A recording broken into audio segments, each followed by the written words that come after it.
for ya. I thought Yang Yang said you had a super cool little buddy to show us. Where is it? I don't know.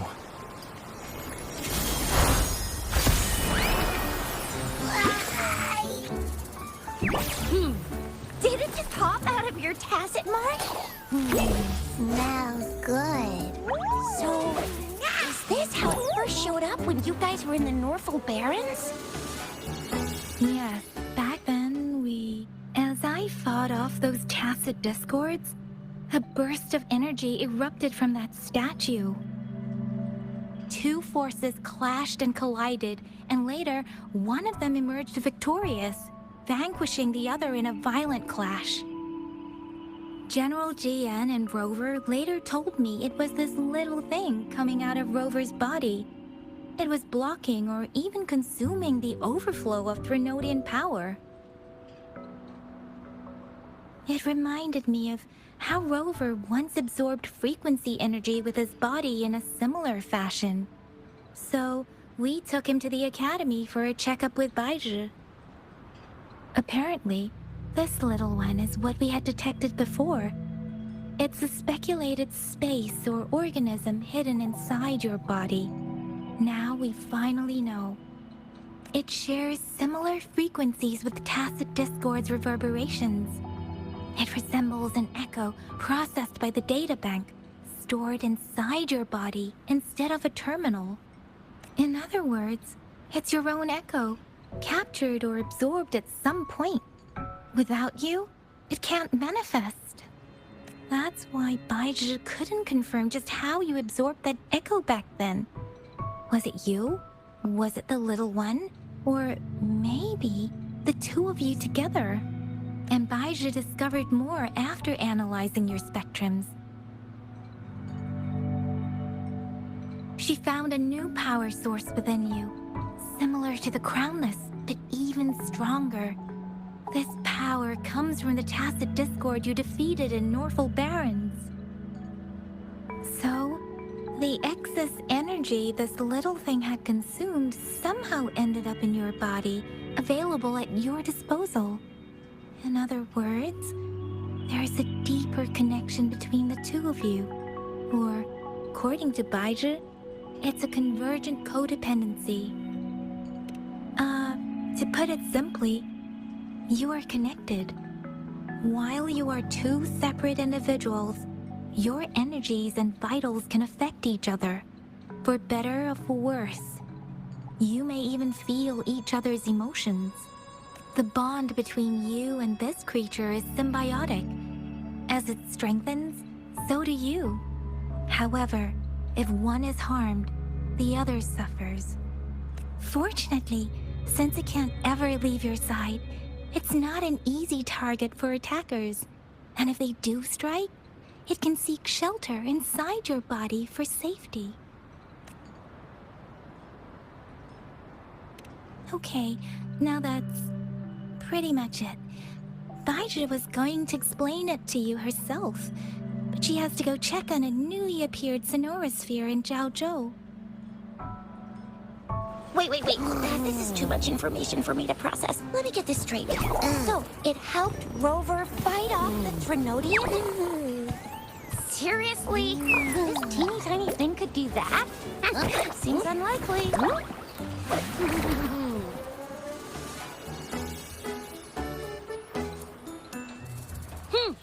Don't look down on me.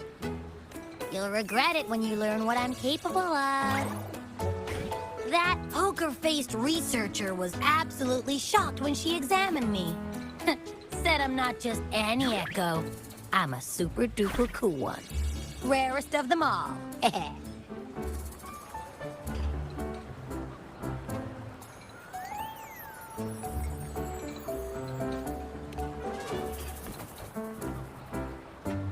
Oh, actually, while those aren't Baizhi's exact words, that is what she meant. She mentioned highly intelligent echoes that can act on their own in other countries.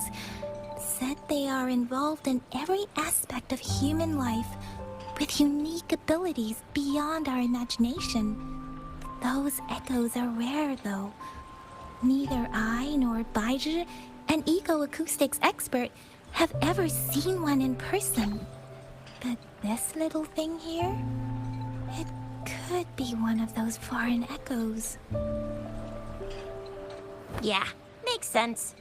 Now we just gotta figure out where it came from.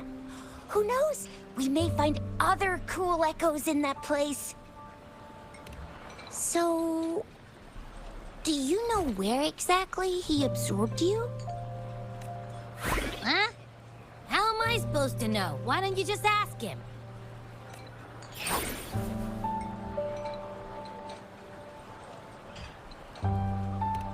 Yeah, it happened before he lost all memories, so we have to ask you. But even if echoes can have memories, they probably wouldn't remember things earlier than their first manifestation. I wonder if that's the case with this little one, too. Aha! Finally! Someone with common sense. That green-haired, serious guy asked me a similar question. Sorry to disappoint, but I really don't remember anything before I showed up. Maybe I was just sleeping inside him this whole time. So of course I don't remember. Sleeping? Seriously? It's been so long. All those happenings, all that fighting, and you didn't hear anything? Wow, that's... Your sleeping quality is really something.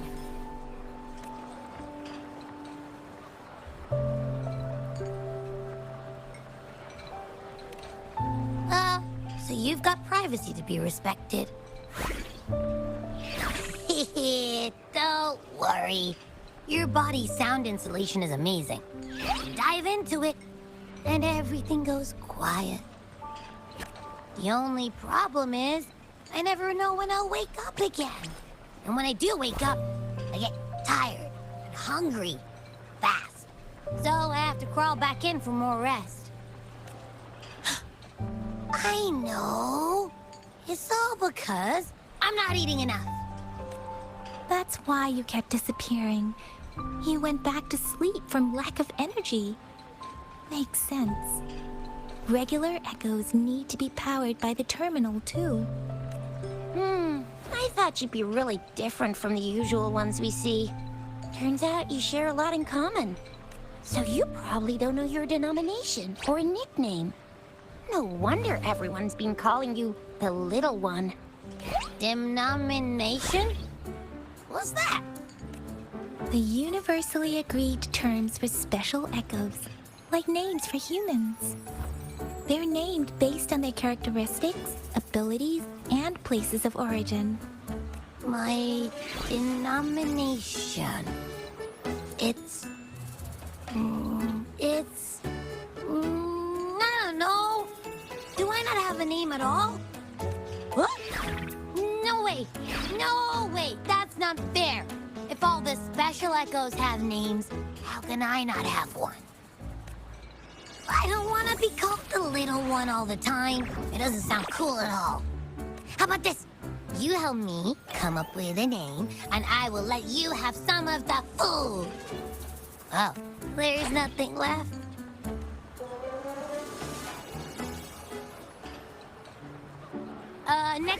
Next time, I'll definitely say some for you. Just give me a name. Please? A name? Now? Yes, I want it now. Look, your name's Chisha, your name's Yang Yang, and your name is... Heh, that sounds interesting. Wait, didn't you forget everything? How do you still remember? With your old name and memories all gone, it's a good idea to go with a new one. It makes everything more convenient and represents a fresh start. Yeah! Exactly like she said. Every one of you has a name, and I want one for myself, too. I'm really not asking much. I just want a name that sounds a little cool, a little special, and epic, and super smoking.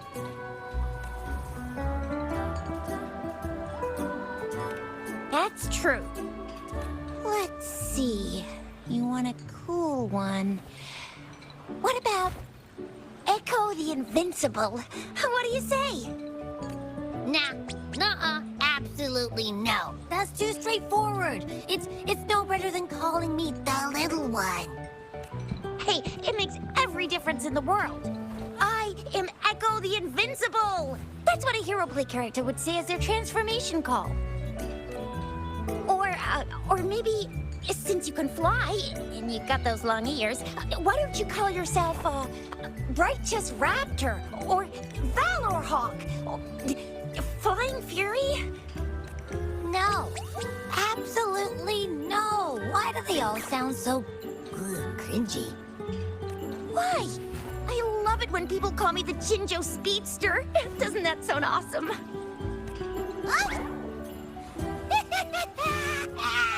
Sure, if you say so. Anyway, they all sound like anything but my name. Absolutely no.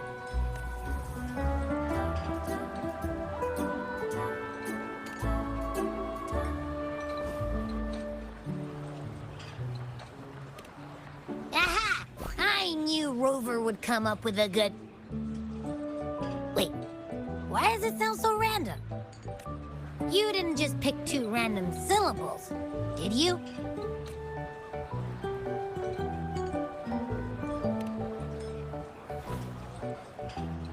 So, is it because I've been saying absolutely no a lot?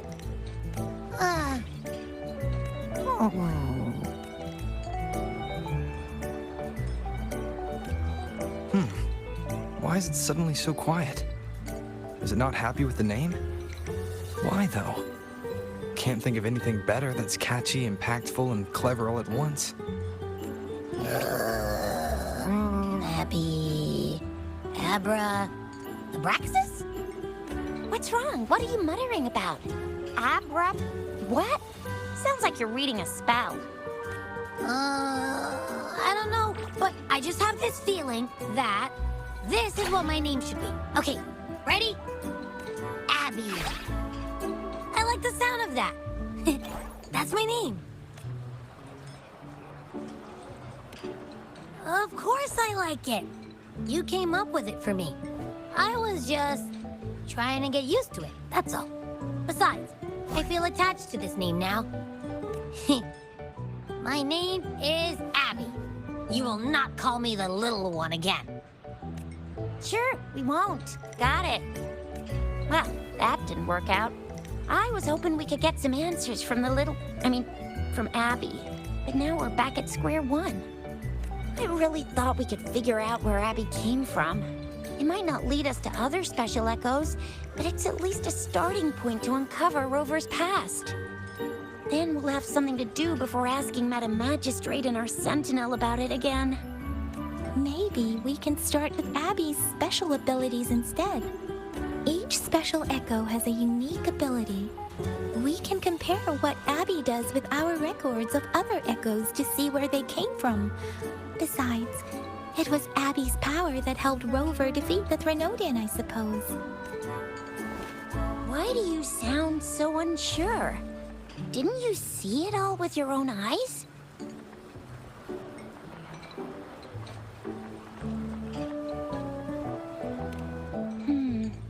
Abby, can you show us again? I'm super curious how you did that. Who knows? We might learn something. Well, since you asked, I'll show you how it's done. But this place is too crowded. Let's move to that open spot over there.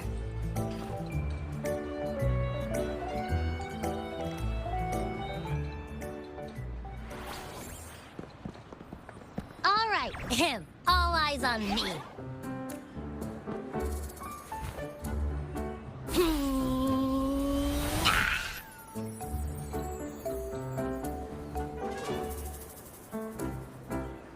Well, what's going on? I'll try again, just you see.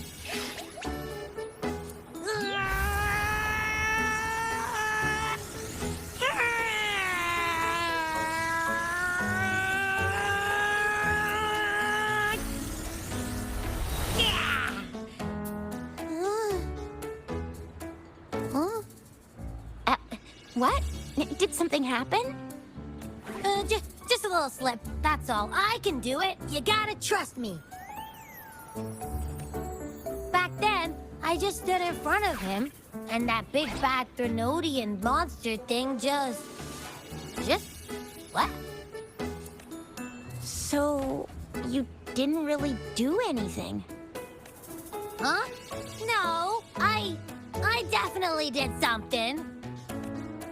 Like I said, I was asleep, and then all of a sudden, I smelled something really yummy, coming closer and closer.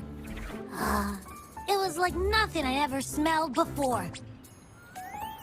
I didn't have time to think. I just had to show up and reach out for it.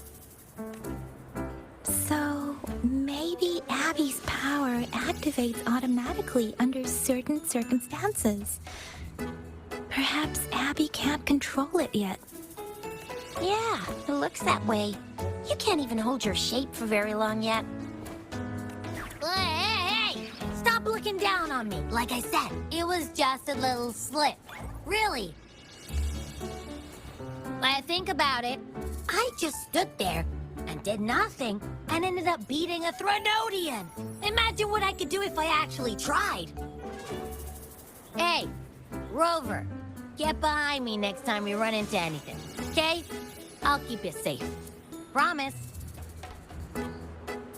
You're so real for that, Abby. You bet. I said I'm super strong. I'll protect him.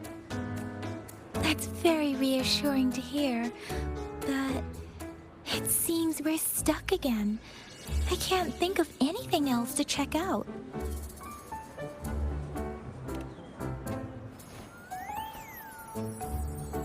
Where did you absorb Abby? What are Abby's powers, and what exactly happened between you two? There are so many questions we can't figure out yet. Our Sentinel Joy can look into the future.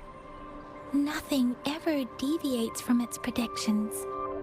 It has already sort of guided you to the Norfolk Barrens through Madam Magistrate's messages, right?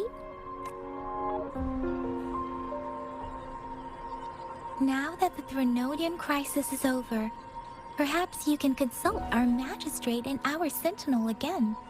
I'm sure they can offer you some more useful guidance. Relax, relax. You have me now, remember? Meeting up with that Jinshi person, getting your memories back. I've got you. Speaking of that, so this Sentinel can predict the future? That sounds cool. The name Jue sounds pretty cool too. It's almost as cool as mine. What does it look like? Where is it? Since we're paying it a visit, this Sentinel should treat us with food, right? I wonder how the food's gonna taste. Our Sentinel protects every one of us. Of course it's cool. But why are you talking about food again? Didn't you just stuff your face? What? Is your stomach a black hole? I can't help it. I'm always starving.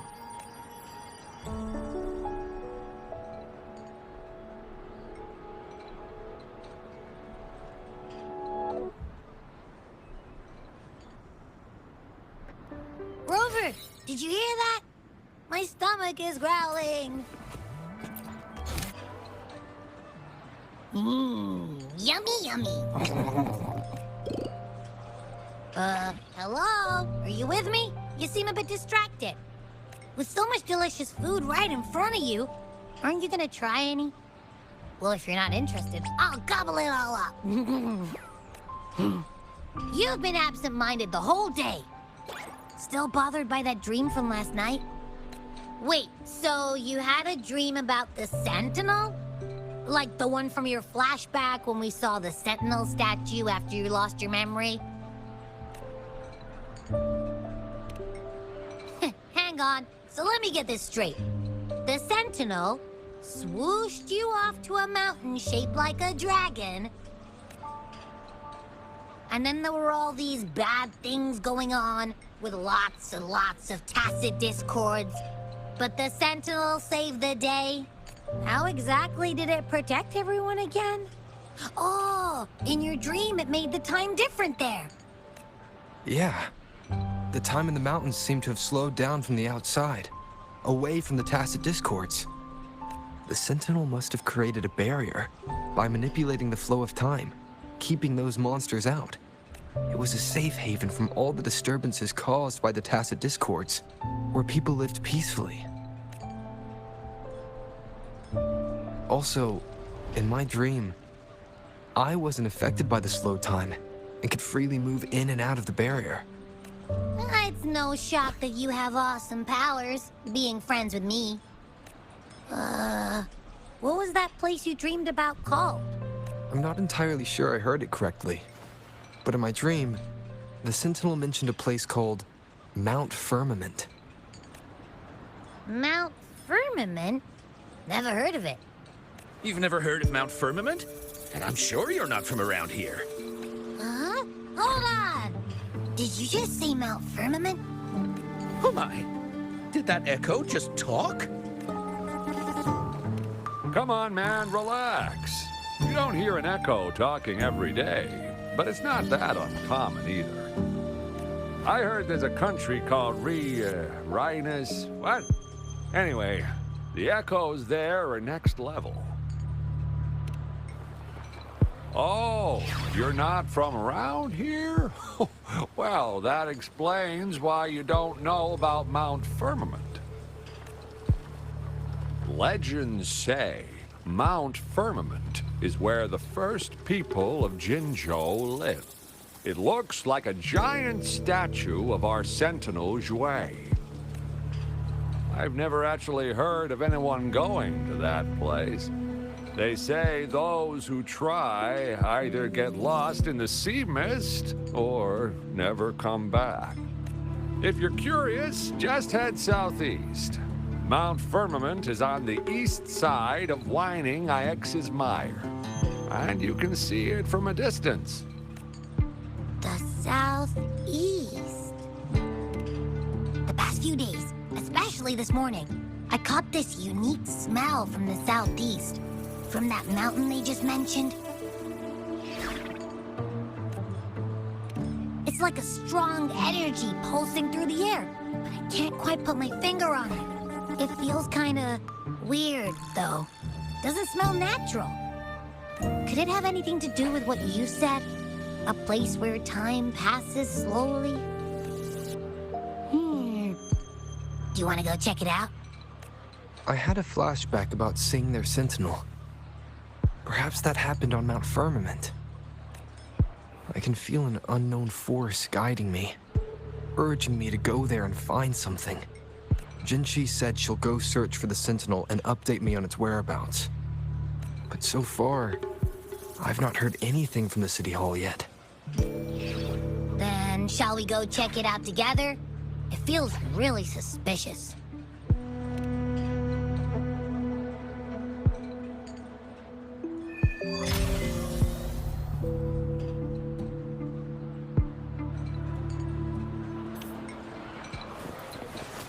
Abby, are you getting sleepy again?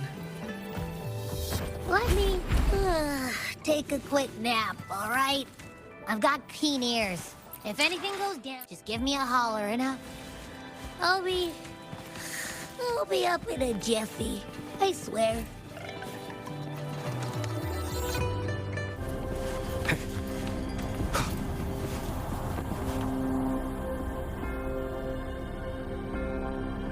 Greetings, Rover. What can I help you with today? I regret to inform you that Madam Magistrate is not in the City Hall. She has left for Mount Firmament. In fact, we have not heard back from her for days. Unfortunately, no. Please keep this confidential. The situation in Jinzhou is still unstable after our battle with the Threnodian. We must limit discussion of the Magistrate's whereabouts to a select few. When we captured Scar, he claimed that the Praxidus had imprisoned our Sentinel. It was around the same time that Madam Magistrate lost track of Sentinel Jue. If our Sentinel is truly in danger, or if someone with malicious intent obtains this information, The potential consequences could be as catastrophic as the previous Threnodian invasion. In order to investigate the Sentinel's whereabouts, Madam Magistrate has left for Mount Firmament, its last recorded location. Madam Magistrate traveled to Mount Firmament alone. The looming threat of the Threnodian discouraged any additional diversion of human resources. Furthermore, when it comes to the Sentinel, force is not a viable solution.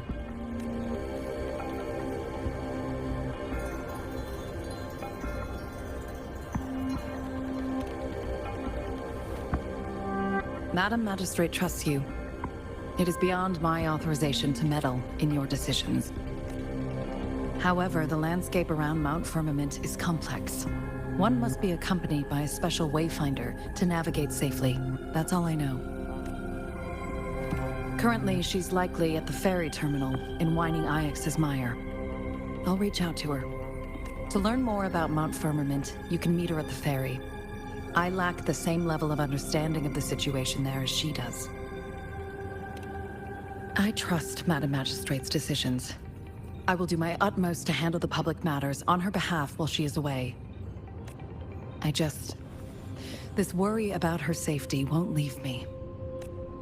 In her last video message, I could tell she seemed weaker than usual, despite her efforts to maintain composure. Madam Magistrate's situation might not be optimistic. Rover, Mount Firmament is a dangerous place. Please take care. I've sent the coordinates to your terminal. Thank you for your kind help. I pray you will both return safely.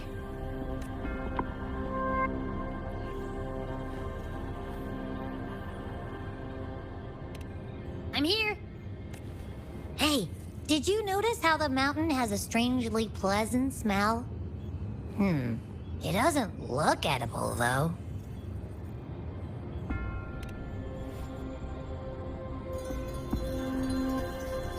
Of course you can. When I'm already so cool, you must be pretty amazing, too. And don't worry, if there's any danger coming your way, I'll wake up like clockwork, just like last time. Well, unless there's nothing that can even remotely challenge you. In that case, I probably won't wake up.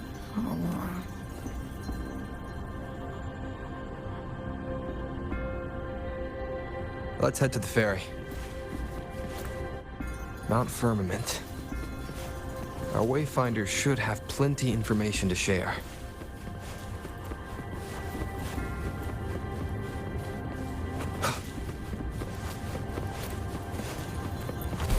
Against the wind.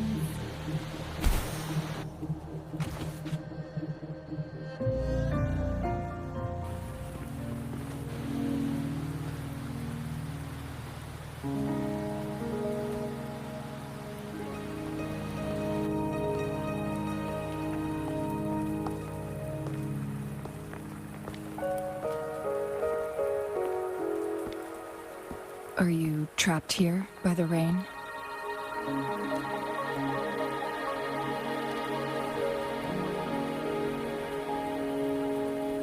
I happen to be waiting for someone too.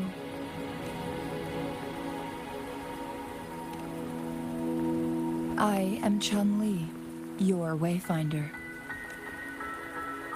Don't worry, the rain won't last much longer. Our destination lies just beyond it.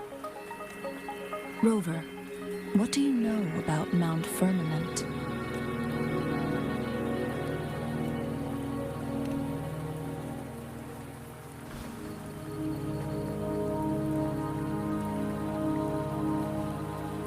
There is a certain folk tale. Have you heard of it? While hiking in the mountains, a woodcutter came upon two people playing Weiqi and became enthralled with their game. Upon his return home, he found a world transformed. Everything was different, as if in a new reality. That mountain was a secret realm where time worked differently. the woodcutter only spent half a day inside, but outside, a century had passed. Mount Firmament is such a place. But unlike this folktale, there is a price to pay for entering and exiting its grounds. If I spend a full day in the mountains, 10 days will be taken off my lifespan upon my leaving, reflecting the actual time that is passed outside. Not to mention, the situation on Mount Firmament right now is probably even more complex than before.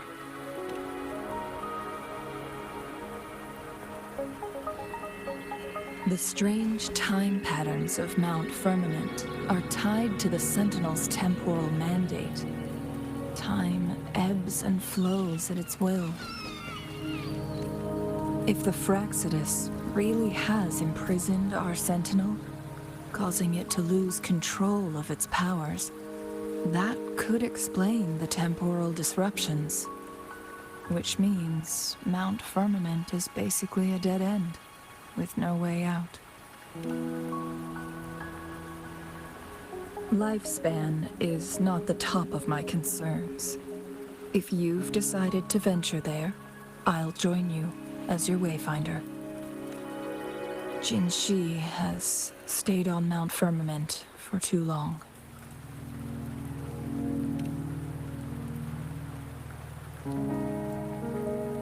She doesn't miss a thing, does she?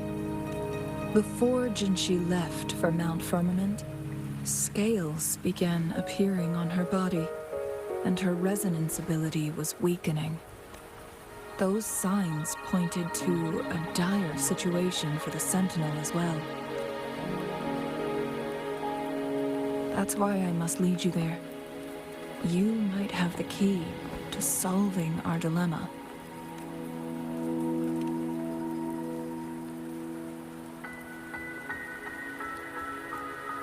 You're here because I invited you. Sanhua was instructed to disclose my whereabouts if you ever went to City Hall and asked about Jin Shi.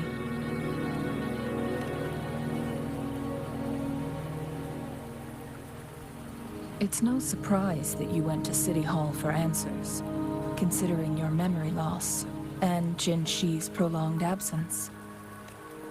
I need to tell you the truth, because you've been the top priority. No, the sole concern of our enemy, the Fraccidus. That overseer tried everything to sway you and make you join their side before our battle with the reviving Threnodian. It's a clear sign that your involvement could disrupt their plans, especially at Mount Firmament.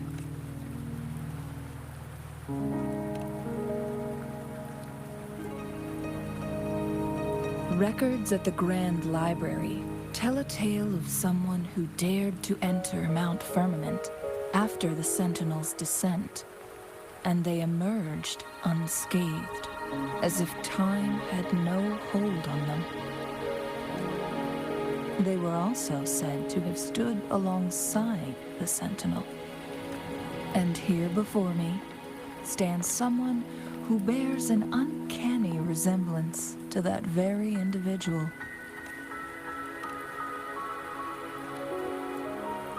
Is it you? If not you, who else could it be? It took me some effort to finally reach this conclusion. Rover, the journey ahead is filled with danger at every turn. Once we venture into the mountains, there's no turning back. Are you sure you still want to join me?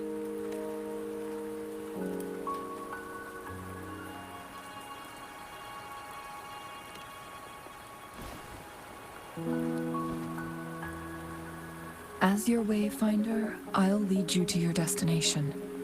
What you do after that is entirely up to you.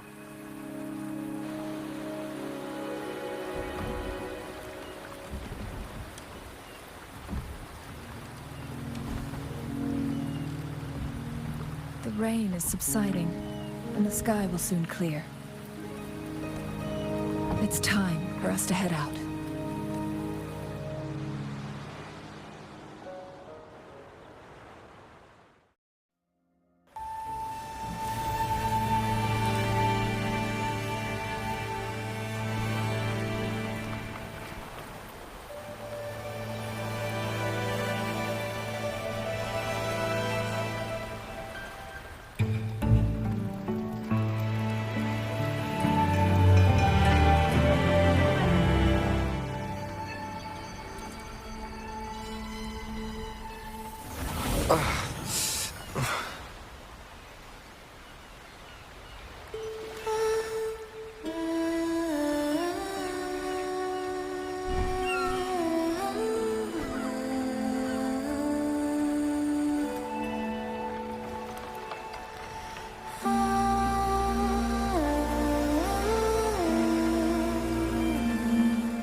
We're at the base of Mount Firmament, but we won't enter the temporal barrier until we cross the luminous shore.